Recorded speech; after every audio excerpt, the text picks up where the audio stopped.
नमस्कार दोस्तों, आज हम बात करेंगे ओवर थिंकिंग के बारे में। हमारा मन आकर्षक और दिलचस्प है। इसकी अपनी लय है, अपने पैटर्न और प्रवृत्तियां हैं। फिर भी हम कई चीज़ों के बारे में जागरूक नहीं हैं जो अनायास हो रही हैं। हमारे मन में विचारों की लहरें उठती हैं और कम हो जाती हैं और उन पर ज़्यादातर हमारा कोई नियंत्रण नहीं होता। 2005 में नेशनल साइंस फाउंडेशन ने प्रतिदिन मानव विचारों पर कुछ एक्सपेरिमेंट्स किए और ये पाया कि औसत व्यक्ति के पास प्रतिदिन लगभग 6000 से ज़्यादा विचार होते हैं।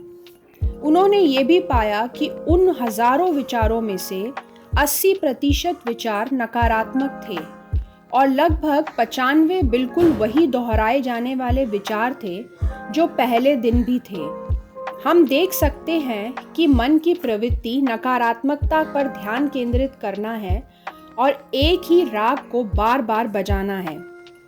एक और दिलचस्प अध्ययन था जिसमें वैज्ञानिकों ने पाया कि सबसे पहले हम जिस चीज़ की चिंता करते हैं उसका 85% तो कभी होता ही नहीं है और दूसरे जो 15% चिंताएं घटित होती हैं उनमें से भी हम अपने आप को बेहतर तरीके से कठिनाइयों में से निकाल पाते हैं।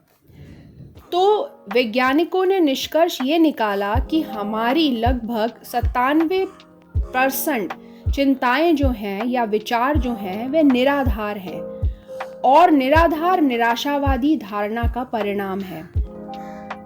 ये निराधार चिंताएं न केवल हमारे मन के लिए बल्कि भौतिक शरीर के लिए भी तनाव और थकावट का एक मुख्य स्रोत है।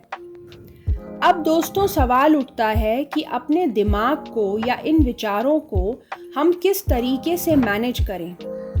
अगर हम समय निकालें और अपने दिमाग में आने वाले सभी विचारों को लिख लें तो हम हर दिन एक किताब लिख सकते हैं। लेकिन क्या ये ऐसी किताब होगी जिसे हम चाहेंगे कि कोई और पढ़े? ऐसा प्रतीत होता है कि ज़्यादातर मामलों में ये बहुत कम सकारात्मक अध्यायों के साथ होगी। अपने और दूसरों के बारे में पूरी या निराधार चिंताएं, आकांक्षाएं, पछतावे और शिकायतों से भरी किताब होगी। हमने कई बार सुना है कि जो हम करते हैं उसे क्यों करते हैं, हम अपना जीवन कैसे जीते हैं और हम क्या हासिल करते हैं, इस पर हमारी मन की आंतरिक स्थिति मुख्य प्रभाव डालती है। अगर संक्षेप में कहें तो हमारे मन की स्थिति की गुणवत्ता का हमारे जीवन की गुणवत्ता पर प्रभाव पड़ता है। मतलब सवाल ये उठता है कि अपने दिमाग को किस तरीके से हम मैनेज करते हैं या उसकी जो विचारों की अनियंत्रित धारा है उससे कैसे निपटते हैं। तो दोस्तों रहस्य है हमारी सांसों में। श्वास टेक्निकों के माध्यम से हम सहजता से मन को शांत, खाली कर सकते हैं और साथ ही साथ अपने विचारों की गुणवत्ता को भी बढ़ा सकते हैं। सांस लेने की तकनीक हमें कुछ देर के लिए रुकने का इशारा करती है और बहुत तेजी से गहरा आराम करने और हमारे शरीर, हमारे मस्तिष्क को पूरी तरीके से शांत कर देती है।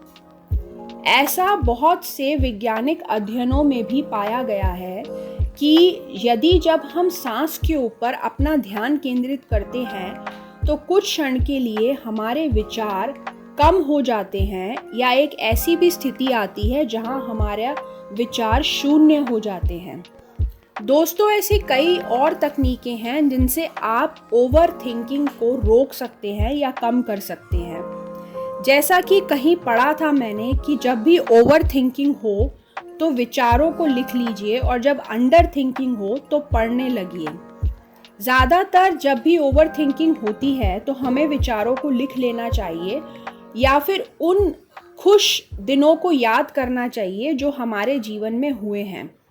हमें कृतज्ञता प्रकट करनी चाहिए जो भी आज हमारे साथ हो रहा है उस चीज़ के लिए भी, क्योंकि आगे वो हमें बेहतर इंसान बना रहा है।